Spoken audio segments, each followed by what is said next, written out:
नमस्कार, जय हिंद दोस्तों। स्वागत है आप सभी का आज की इस क्लास में और मैं हूं आप सभी के साथ अभय यादव। साथियों, हम लोग पढ़ रहे हैं पॉलिटी का फाउंडेशन बैच, जिसके अंदर हम लोग कंप्लीट कॉन्स्टिट्यूशन यानी कि संविधान को खत्म कर रहे हैं। जिसमें साथियों खत्म करने का अर्थ है कि उसको पढ़कर खत्म कर रहे हैं। ठीक है साथियों, यहाँ पर हम लोग अब जो है वो मौलिक अधिकार को अब यहाँ पर पढ़ना स्टार्ट करने वाले हैं, जिसमें कि हमने अभी तक जो जो यहाँ पर चीज़ें पढ़ ली है उसमें आपको पता है कि संविधान का गठन कैसे हुआ, संविधान की बात कैसे आई, संविधान सभा क्या थी, संविधान का इतिहास कहाँ क्या था, किस तरीके से स्टार्ट हुआ था। अब साथियों हम लोग जो यहाँ पर पढ़ने वाले हैं वो हम लोग पढ़ने वाले हैं मौलिक अधिकार यानी कि मूल अधिकार या फिर फंडामेंटल राइट्स, जिनको हम लोग कहते हैं हिंदी में, इंग्लिश में जिसको हम लोग यहाँ पर फंडामेंटल राइट कहते हैं। साथियों ये आपके अनुच्छेद 12 से लेके 35 तक आते हैं और ये भाग 3 में आते हैं, जिसको कि मैंने पहले ही आपको सूची बनाकर इस चीज़ के बारे में बता दिया था कि कौन क्या जो है वो आते हैं। ठीक है, आइए आगे बढ़ते हैं और अब यहाँ पर हम लोग फंडामेंटल राइट्स के बारे में जो है वो बात करते हैं कि फंडामेंटल राइट्स होता क्या है। साथियों अगर आप फंडामेंटल राइट्स को देखें तो सबसे पहले आपको समझ में आएगा मूल अधिकार। मूल शब्द के ऊपर अगर आप लोग फोकस करें तो मूल का अर्थ हमको ये समझ में आता है कि किसी भी चीज़ का जड़, मतलब मूल को अगर देखा जाए तो दूसरे शब्दों में हम लोग यहाँ पर क्या कहते हैं, किसी भी चीज का जड़, यानी कि मूल का अर्थ होता है जड़ या फिर सबसे जो बेसिक होता है, या फिर जिसको हम लोग यहाँ पर बेसिक कहते हैं, यानी कि सबसे बेसिक चीज। तो मूल अधिकार का अर्थ है कि बेसिक अधिकार, जो कि मतलब किसी भी एक व्यक्ति को अगर कहा जाए तो जीवित रहने के लिए जरूरी है, ये कम से कम जो है वो यहाँ पर एक व्यक्ति के पास ये अधिकार जो है वो यहाँ पर होना ही होना चाहिए, चाहे किसी भी कीमत पर। ठीक है, अब साथियों यहाँ पर आगे बढ़े हम लोग तो सबसे पहले यहाँ पर कुछ चीज़ें जो है वो हम यहाँ पर देखना चाहेंगे, आपको बताना चाहेंगे इसका परिचय देने से पहले। अच्छा एक बार परिचय दे ही लेते हैं, आपको यहाँ पर थोड़ा सा चीज़ें डिटेल में समझाई देते हैं। साथियों देखिए, मूल अधिकार एक परिचय पहला कि संविधान के भाग 3, संविधान का जो भाग 3 है यह उसके अंतर्गत आता है। इसका अनुच्छेद जो है वो आपके 12 से लेके 35 तक है और यह मूल अधिकारों का विस्तृत विवरण है, जो कि 12 से 35 तक जो है यहाँ पर आपको मूल अधिकार के विस्तृत विवरण के बारे में जानकारी दी गई है। साथियों संविधान निर्माता अमेरिका संविधान जो बिल्स ऑफ राइट्स था उससे यह प्रभावित है, यानी कि हमारा जो ये मूल अधिकार लिया कहाँ से गया है इसके बारे में पूछा जाएगा तो हम लोग बताएंगे कि यह यूएसए से लिया गया है। और यह यूएसए से कहाँ से लिया गया है तो साथियों यह उसके जो बिल ऑफ राइट्स आया था, मतलब संविधान में जो अमेरिका का संविधान था उसमें साथियों पहले मूल अधिकार नामक कोई भी चीज़ नहीं थी। बाद में साथियों यहाँ पर मूल अधिकार को जो है वो जोड़ा गया था और उसको जोड़ा किस माध्यम से गया था तो बिल ऑफ राइट्स के नाम से। तो यहीं से जो है वो हम लोगों ने भी मूल अधिकार को लिया। अब साथियों भाग 3 को भारत का मैग्ना कार्टा भी यहाँ पर कहा जाता है। अब मैग्ना कार्टा कहा जाता है और यह पूर्णतः उचित भी है।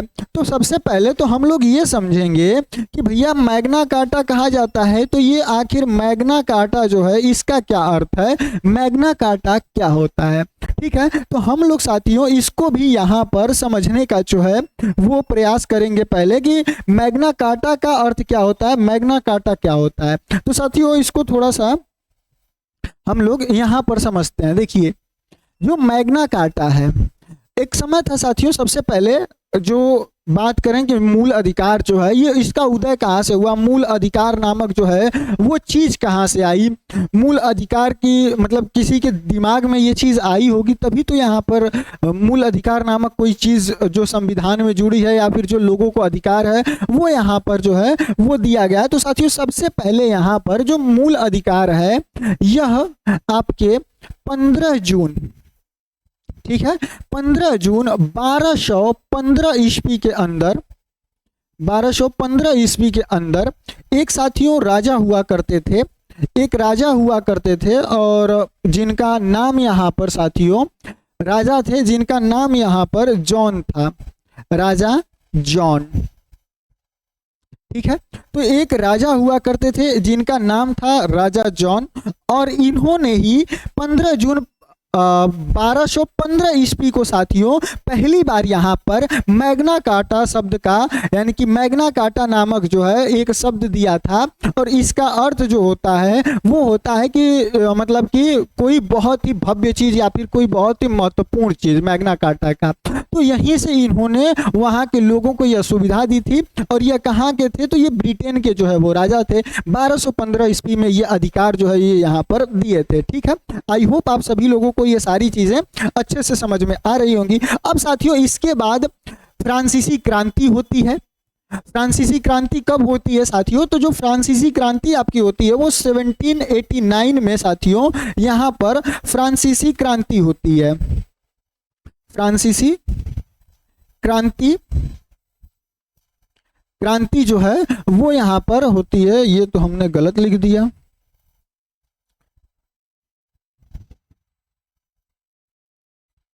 क्रांति। ठीक है, तो यहाँ पर 1789 यानी कि 1789 के अंदर फ्रांसीसी क्रांति होती है, और इसमें साथियों जनता को के मौलिक अधिकार जो होते हैं उसकी मांग की जाती है। और यहीं पर साथियों जनता को मौलिक अधिकार जो है वो पहली बार एक तरीके से कहीं पर क्रांति के तौर पर जो है वो यहाँ पर दिया गया था।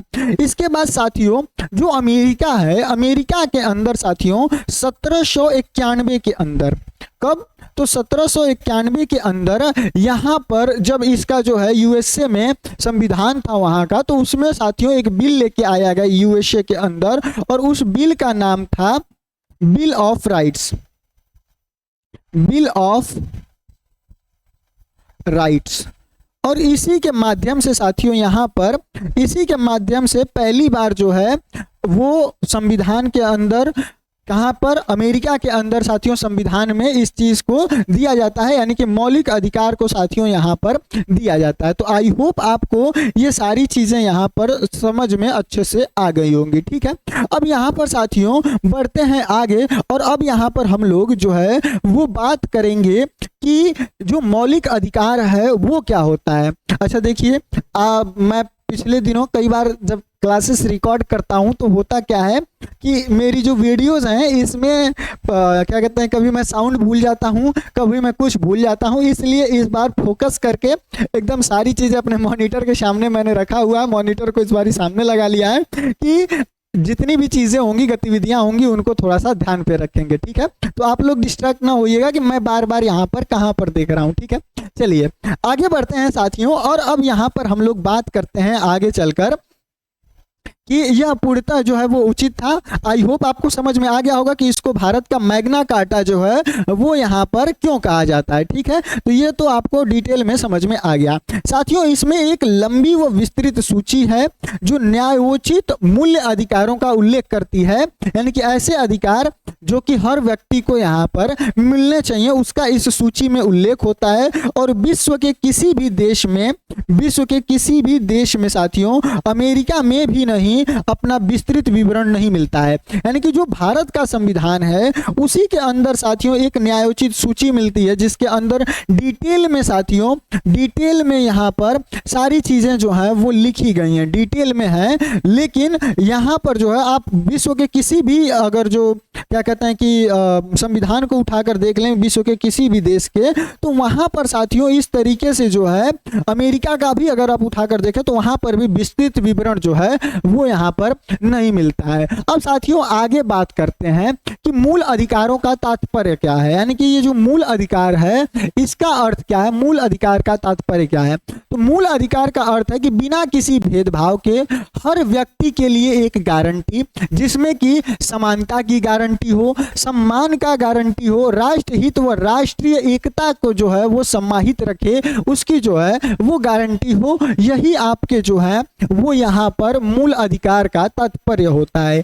साथियों, राजनीतिक लोकतंत्र के आदर्शों की उन्नति की ही इनका मूल तात्पर्य है। वहीं राज्य के कठोर नियमों के खिलाफ नागरिकों की स्वतंत्रता की सुरक्षा, यानी कि मूल अधिकार का अर्थ है कि जो भी राज्य होगा, राज्य शब्द की डिफिनेशन भी आज हम आपको बताएंगे कि क्या होता है, डिटेल में उसको समझाएंगे। फिलहाल समझिए, राज्य का अर्थ है कि देश, यानी कि देश के द्वारा अगर कोई भी कठोर नियम बनाया गया है तो उसके खिलाफ नागरिकों की जो स्वतंत्रता है, जो एक नागरिक की स्वतंत्रता सुनिश्चित होनी चाहिए, उसको यहाँ पर साथियों जो है वो उसकी गारंटी लेता है कि उसकी सुरक्षा की गारंटी है कि जो भी नागरिक है उसकी सुरक्षा, यहाँ पर उसकी स्वतंत्रता की सुरक्षा जो है वो किया जाएगा मूल अधिकारों के तहत। वहीं विधानमंडल के कानून के क्रियान्वयन पर तानाशाही के को मर्यादित करता है, यानी कि जो विधानमंडल है जो वो कानून बनाता है, उस कानून को लागू करना, मतलब कहीं ऐसा ना हो जाए कि वो तानाशाही वाला कानून बन जाए,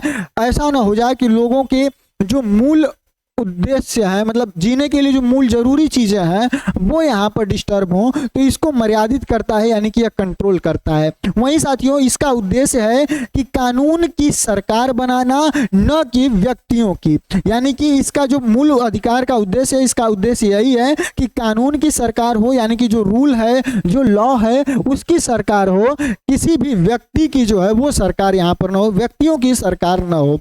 अब साथियों, व्यक्तियों के चहुमुखी विकास जैसे कि भौतिक, बौद्धिक, नैतिक व आध्यात्मिक के लिए आवश्यक है, इसीलिए इसका नाम जो है वो मूल है, यानी कि यह जो अधिकार दिया गया है यह किसी भी व्यक्ति के भौतिक, बौद्धिक, नैतिक व आध्यात्मिक के लिए आवश्यक जो है होने वाला है, जिसके वजह से इसका नाम यहाँ पर मूल अधिकार है या फिर इसको मूल कहा गया है। अब अधिकार से तात्पर्य क्या है? मान लीजिए कि दो लोग हैं, दो व्यक्ति हैं, उनका माइंडसेट अलग अलग हो सकता है, तो क्या मूल अधिकार का अर्थ है कि एक दारू पीने वाला व्यक्ति है, उसको तो अब चाहिए कि दारू डेली मिले। अगर कोई शराब वगैरह पीने वाला व्यक्ति है तो उसको तो चाहिए कि भैया हमको जो दारू है वो डेली चाहिए और यह हमारा मूल अधिकार है हमको पीना। तो क्या यह सही चीज़ है?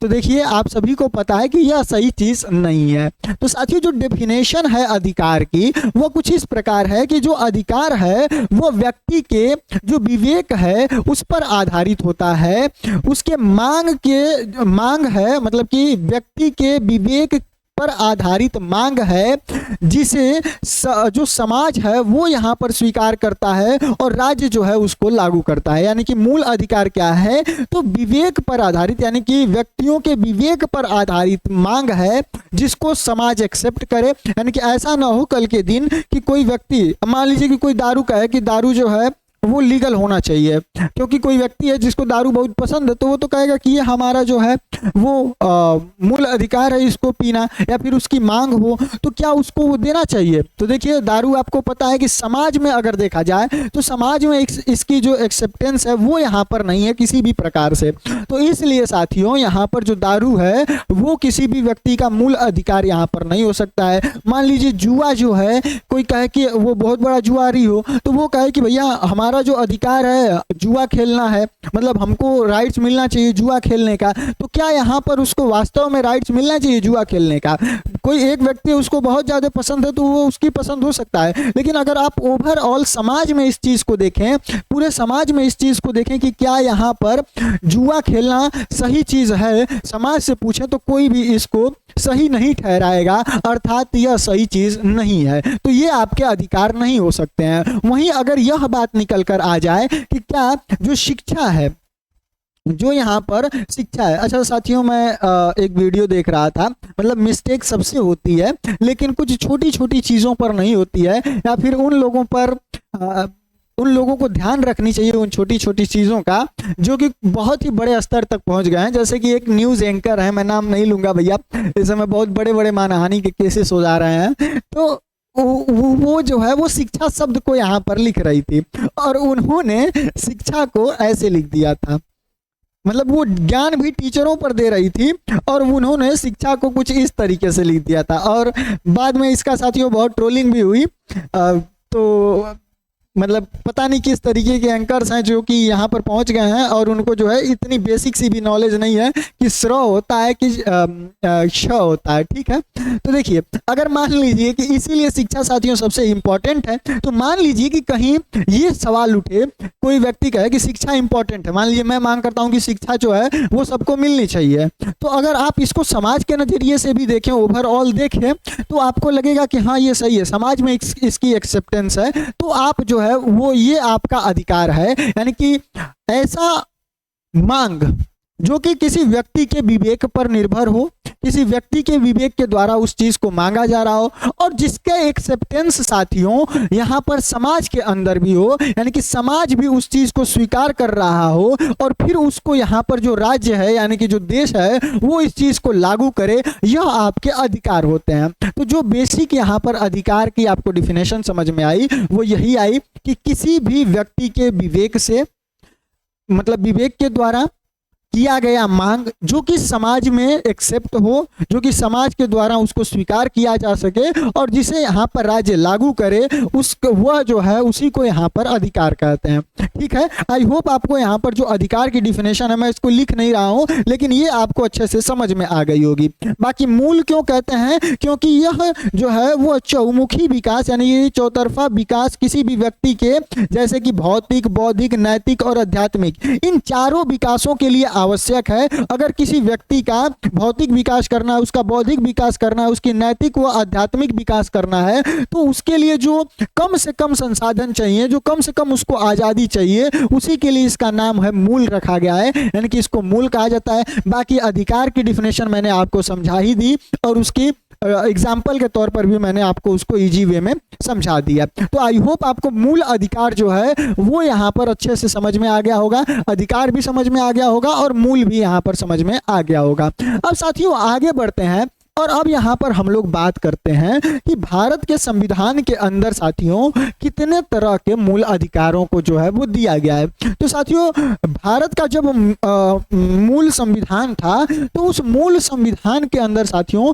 7 प्रकार के मूल अधिकार जो है वो लोगों को यहाँ पर दिए गए थे। वो कौन कौन से अधिकार थे, तो वो यहाँ पर आपको सामने दिखाई दे रहे हैं कि पहला था समता का अधिकार। समता यानी कि एक तरीके से कहा जाए तो समानता का अधिकार। डिटेल में इसको मैं आपको ऐसे रटवा दूंगा आगे चलकर कि आपको ये बहुत ही बढ़िया तरीके से रट जाएगा, इतना बेसिकली कि मतलब आप ये गारंटी है कि अगर आप बस ध्यान से इस वीडियो को देखते हैं तो इसमें जितने अधिकारों के बारे में चर्चा की गई है सारे अधिकार आपकी जुबान पर एकदम रट जाएंगे। ठीक है, तो साथियों यहाँ पर पहला समता का अधिकार यानी कि समानता का अधिकार जो कि अनुच्छेद 14 से लेकर 18 तक का है, यानी कि अनुच्छेद 14 से 18 तक जो है वो समानता के अधिकार की बात की गई है। इसके बाद साथियों यहाँ पर आता है आपका स्वतंत्रता का अधिकार, यानी कि जो स्वतंत्रता है उसका अधिकार जो कि अनुच्छेद 19 से लेकर यहाँ पर 22 तक जिसकी चर्चा की गई है, यानी कि इसमें आपके किस तरीके से किस किस चीज के बारे में स्वतंत्रता होगी, आपको किस किस चीज की स्वतंत्रता दी जाएगी, उसके बारे में डिटेल में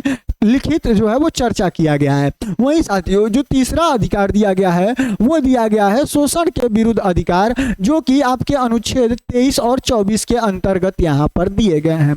फिर जो इस संविधान के अंदर जो चौथा अधिकार दिया गया है वो धर्म की स्वतंत्रता का अधिकार दिया गया है जो कि अनुच्छेद 25 से लेकर 28 तक है, यानी कि धर्म की स्वतंत्रता का जो अधिकार दिया गया है। बोला जाता है ना कि सभी धर्मों को यहाँ पर स्वतंत्र अपना जो भी उनका कार्य क्रियाकलाप है, किसी को मंदिर जाना है, किसी को मस्जिद जाना है, किसी को गुरुद्वारे जाना है, तो जो इन सारी चीज़ों के बारे में जो अधिकार दिए गए हैं वो साथियों आपके अनुच्छेद मतलब कि जो चौथा है हमारा जो कि अनुच्छेद 25 से 28 तक का है उसमें यहाँ पर दिया गया है। फिर साथियों यहाँ पर जो पांचवा है वो है आपका संस्कृति व शिक्षा संबंधी अधिकार जो कि आपके अनुच्छेद 29 से लेकर 30 के अंदर यहाँ पर दिए गए हैं। वहीं जो छठा हमारा अधिकार था जिसको कि संपत्ति का अधिकार था, जिसको कि यहाँ पर साथियों जो संविधान संशोधन 1978 में 44वां संविधान संशोधन हुआ इसके द्वारा साथियों इसको हटा दिया गया और इसको अनुच्छेद 31 में डाल दिया गया और ये हमारा यहाँ पर अब जो है वो हमारा कानूनी अब ये हमारा जो है वो कानूनी अधिकार बन गया है, यानी कि अब यह हमारा मौलिक अधिकार यहाँ पर नहीं है, अब यह जो है वो कानूनी अधिकार है। वहीं साथियों यहाँ पर सातवां जो कि अधिकार है वो है संवैधानिक उपचारों का अधिकार, यानी कि जो कि अनुच्छेद 32 के अंदर दिया गया है कि संविधान जो है उसके जितने भी नियम कानून है या फिर संविधान कोर्ट के पास जाना, ये सारी चीज़ों के जो बारे में डिस्कस किया गया वो अनुच्छेद 32 में ये पावर्स आपको यहाँ पर दी गई हैं। तो आई होप आपको सारी चीज़ें समझ में आई होंगी। और यहाँ पर अभी जो आपको याद रखना है वो बेसिक चीज़ यह याद रखनी है कि भारत के अंदर मूल संविधान के अंदर जो हमारा यहाँ पर मूल संविधान था, जो मूल संविधान है उसके अंदर साथियों कितने टोटल आपके जो मूल अधिकार थे वो कितने थे? तो मूल संविधान के अंदर साथियों यहाँ पर आपको 7 प्रकार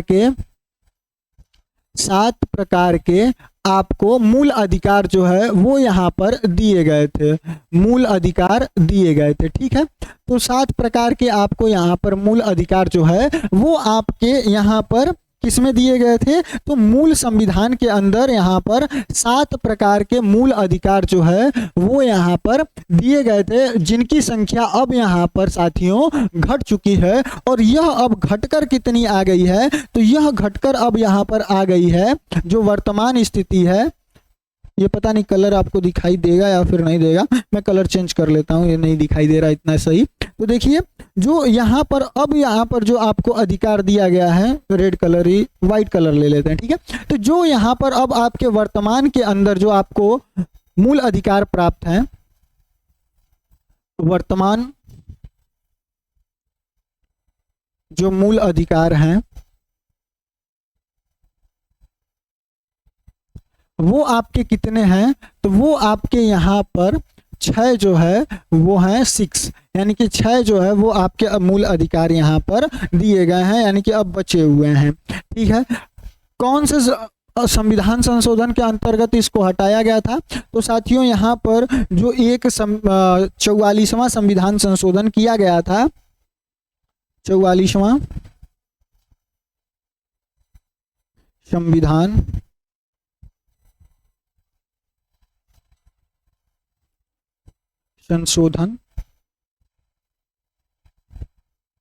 संशोधन जो हुआ था उसके अंदर साथियों यहाँ पर जो आपका यहाँ पर क्या कहते हैं कि जो आपके संपत्ति का अधिकार था, जो कि यहाँ पर आपके संपत्ति का अधिकार था, जो कि संपत्ति का अधिकार था, इसको यहाँ पर हटा दिया गया, यानी कि संपत्ति के अधिकार को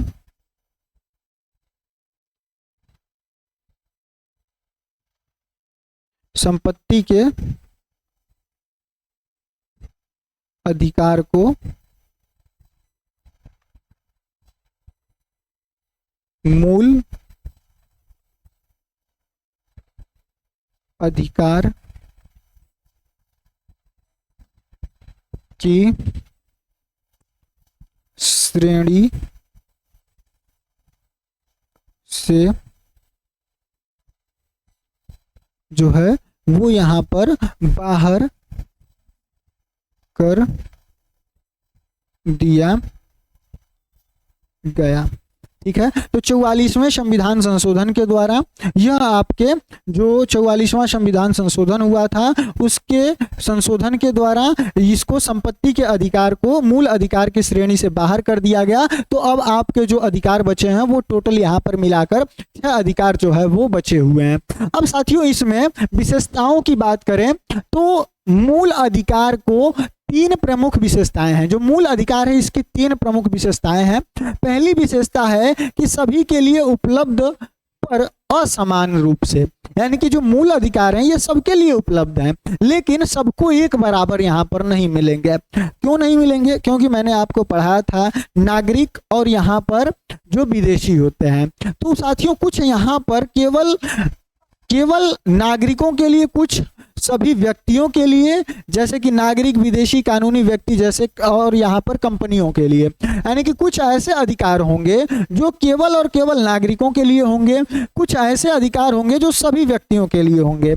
यानी कि यहाँ पर साथियों कुछ ऐसे अधिकार होंगे जो कि सभी के लिए होंगे, चाहे वो कोई भी व्यक्ति हो, कोई भी व्यक्ति हो, सभी के लिए यहाँ पर होंगे। लेकिन दूसरा कि ये कुछ नागरिकों के लिए होंगे या कुछ सभी व्यक्तियों के लिए होंगे, जो कि भारत का नागरिक होगा, विदेशी होगा, कानूनी व्यक्ति होगा या फिर कंपनी होगा। तो मतलब कि यह जो आपका मूल अधिकार है यह सबको प्राप्त होता है, लेकिन समान रूप से नहीं प्राप्त होता है। अब मान लीजिए कि कोई पाकिस्तान का व्यक्ति अगर भारत के अंदर आए तो उसको जो अधिकार भारत के लोगों को प्राप्त है वो उसको प्राप्त नहीं होगा। ठीक है। दूसरा साथियों, यहाँ पर असीमित नहीं पर वाद्य योग्य है, यानी कि यह जो है वो असीमित नहीं है, इसकी ऐसा नहीं है कि कोई सीमा नहीं है, पर यह वाद्य योग्य है, यानी कि राज्य युक्ति युक्त प्रतिबंध लगा सकता है, औचित्य का निर्णय अदालत करती है और व्यक्तिगत स्वतंत्रता व सामाजिक नियंत्रण में संतुलन जो है वो बना रहना चाहिए। यानी कि इसकी सीमा क्या होगी, कहाँ तक ये लागू होगा, ये सारी चीजें साथियों इसकी लिमिट सेट है कि कब क्या किस कंडीशन में कौन सा मूल अधिकार खत्म हो जाएगा और कब तक ये रहेगा। लेकिन जो इस पर प्रतिबंध है वो यहाँ पर जो राज्य है वो लगा सकता है, मतलब कानूनी रूप से संसद में विधेयक पारित कराकर वो सारी चीजें करके यहाँ पर उसको चेंज कर सकता है, उसमें कुछ परिवर्तन कर सकता है। लेकिन उसका वो सही काम किया गया है या फिर नहीं किया गया है, जो यहाँ पर संविधान संशोधन के द्वारा जिसमें चेंजिंग किया गया है वो सही चीज है या फिर नहीं है, वो आपकी अदालत निर्णय करती है। यानी कि कोई भी संविधान संशोधन होने के बाद फिर उसका अदालत के द्वारा समीक्षा किया जाता है, तो वो यहाँ पर यह काम करती है। वहीं व्यक्तिगत स्वतंत्रता और सामाजिक नियंत्रण के संतुलन को ध्यान रखती है कि जो व्यक्तिगत स्वतंत्रता है और जो सामाजिक नियंत्रण है ये दोनों यहाँ पर संतुलित होने चाहिए। इसके बाद साथियों, सरकार के विरुद्ध कुछ निजी व्यक्तियों के भी विरुद्ध, यानी कि तीसरा जो है यह मुख्यतः सरकार के एक पक्षीय निर्णय के विरुद्ध उपलब्ध होता है, जैसे कि अस्पृश्यता निजी व्यक्तियों पर भी लागू होता है। मतलब ये कुछ ऐसे अधिकार हैं जो कि सिर्फ सरकार पर ही नहीं, मतलब कि हर व्यक्ति पर लागू होता है। एक तो ऐसा हो गया कि जो सरकार भेदभाव ना करे किसी के पास, दूसरा हो गया कि व्यक्ति व्यक्ति के साथ भेदभाव ना करे। आप सभी को पता है जो छुआछूत की बीमारी थी वो कितने दशकों से मतलब चली आ रही थी और क्या क्या कंडीशन था यहाँ पर। तो यहाँ पर साथियों जो तीसरा अधिकार है वो यह है कि यह सरकार के विरुद्ध नहीं है, यानी कि सरकार के विरुद्ध है लेकिन कुछ निजी व्यक्तियों के विरुद्ध भी है। यानी कि यह सिर्फ सरकार के विरुद्ध नहीं, कुछ निजी, मतलब कि इसका जो पालना करना है वो सिर्फ सरकार को ही नहीं करना है, यह व्यक्तियों को भी करना है। कि मान लीजिए कि कोई पहले जो चलता था कि छोटी जात इसको टच नहीं करना है, अगर टच कर दिया तो फिर पता नहीं क्या क्या सब करते थे। खैर इन सारी चीज़ों को ख़त्म करना है, तो इसीलिए साथियों इसको 3 श्रेणियों में बांटा गया है। एक तो सबको यहाँ पर प्राप्त होगा लेकिन सबको नहीं होगा, यानी कि नागरिकों को प्राप्त होगा, विदेशियों को प्राप्त नहीं होगा। दूसरा यहाँ पर असीमित नहीं है पर वाद्य योग्य है, यानी कि इसको कानून बनाकर चेंज किया जा सकता है। लेकिन यहाँ पर साथियों क्या है कि जो अदालत है वो उसकी समीक्षा करेगी, उस औचित्य का निर्णय अदालत करेगी और यह व्यक्तिगत स्वतंत्रता और जो सामाजिक संतुलन है, नियंत्रण है, उसमें संतुलन जो है वो बना कर रखेगा। तीसरा साथियों जो तीसरे प्रकार का है वो ऐसा है कि यह सिर्फ सरकार पर लागू नहीं होता है, यानी कि सिर्फ यह सरकार के लिए नहीं है, यह व्यक्तियों के लिए भी है कि एक व्यक्ति दूसरे व्यक्ति के साथ किसी भी प्रकार का भेदभाव जो है वो यहाँ पर न करे। तो ये 3 प्रकार के जो हैं वो आपके प्रमुख विशेषताएं हैं, जो मूल अधिकार की वो 3 आपकी यहाँ पर प्रमुख विशेषताएं हैं। अब साथियों यहाँ पर आगे बढ़ते हैं और अब अनुच्छेद 12 पर हम लोग आगे आ चुके हैं, जहां से हम लोग राज्य की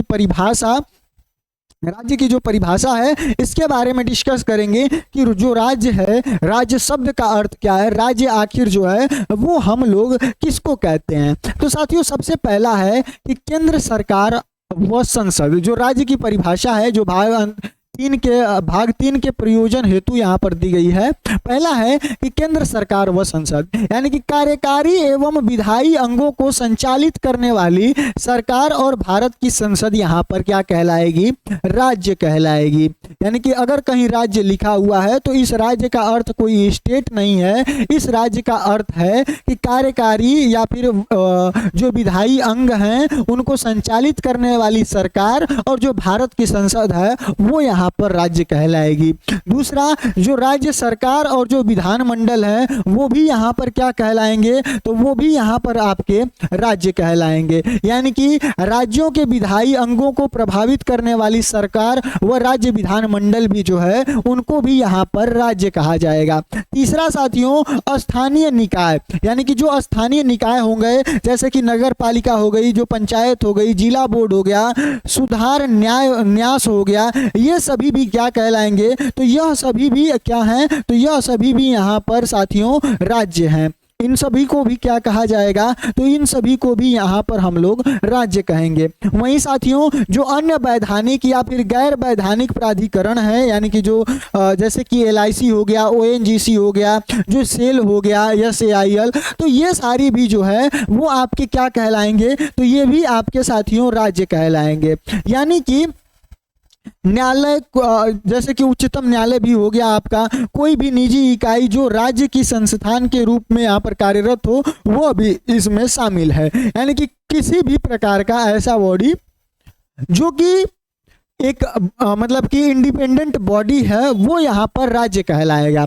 जैसे कि केंद्र सरकार व संसद, यह भी आपको राज्य ही समझना है। यानी कि अगर कभी भी राज्य शब्द का अर्थ आए तो आपको देखना है कि जो वहाँ पर जिसके संदर्भ में कहा जा रहा है वो इन्हीं चारों में से कोई एक होगा, या तो वो नगर पालिका, पंचायत, जिला बोर्ड, सुधार न्याय यह होगा, या फिर कार्यकारी या फिर विधायी अंगों को संचालित करने वाली सरकार जैसे कि भारत की संसद होगी, या फिर जो राज्य के विधानमंडल हैं उनको भी राज्य कहा जा सकता है, या फिर जैसे आपका LIC हो गया, या फिर आपका ONGC हो गया, या फिर आपका SAIL हो गया, यह भी राज्य होंगे। चाहे आपका यहाँ पर साथियों जो RRB है, RRB होगा या फिर नहीं, ये आप लोग फिर जो है वो कमेंट में बताइएगा। UPSC हो गया, ये सब जो है साथियों ये सब भी आपके राज्य की श्रेणी में आएंगे। यानी कि यह सब भी यहाँ पर राज्य की श्रेणी में आएंगे, इन सबको भी यहाँ पर राज्य कहा जाएगा। ठीक है, अब यहाँ पर साथियों अनुच्छेद 13 स्टार्ट हो रहा है, लेकिन हम लोग इसको यहाँ पर नहीं पढ़ेंगे।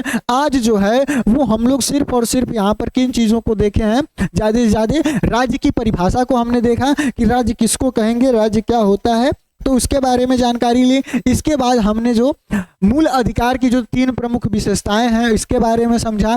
फिर यहाँ पर मूल संविधान के अंदर 7 प्रकार के हमको क्या कहते हैं कि अधिकार दिए गए थे। वर्तमान में मूल अधिकार कितने हैं, तो 6 हैं। 44वें संविधान संशोधन के द्वारा जो संपत्ति का अधिकार था इसको खत्म कर दिया गया, और यहाँ पर जो है वो किसको ला दिया गया, इसको कानूनी अधिकार के रूप में जो है वो कर दिया गया। तो अभी हमारे पास मात्र कितने अधिकार प्राप्त हैं, तो हमको जो है वो 6 मूल अधिकार यहाँ पर प्राप्त हैं। इसके बाद साथियों हमने पहले देखा इससे कि मूल अधिकारों का तात्पर्य क्या होता है, मूल अधिकार कहते किसको हैं, जिसमें हमने मूल के बारे में समझा कि मूल शब्द का अर्थ क्या है। फिर यहाँ पर अधिकार की जो परिभाषा है वो यहाँ पर क्या है। ठीक है, आगे बढ़े। फिर हमने इससे पहले मूल अधिकार का परिचय समझा था, कहाँ पर है, किस अनुच्छेद से लेकर किस अनुच्छेद तक है, हम इसको कहाँ से लिए हैं, तो ये USA के से जो है वो हमने इसको ग्रहण किया है, बिल ऑफ राइट्स के तहत जो है ये आया था। वहीं इसको मैग्ना कार्टा भी कहा जाता है। मैग्ना कार्टा का अर्थ क्या है, तो जॉन नामक एक राजा थे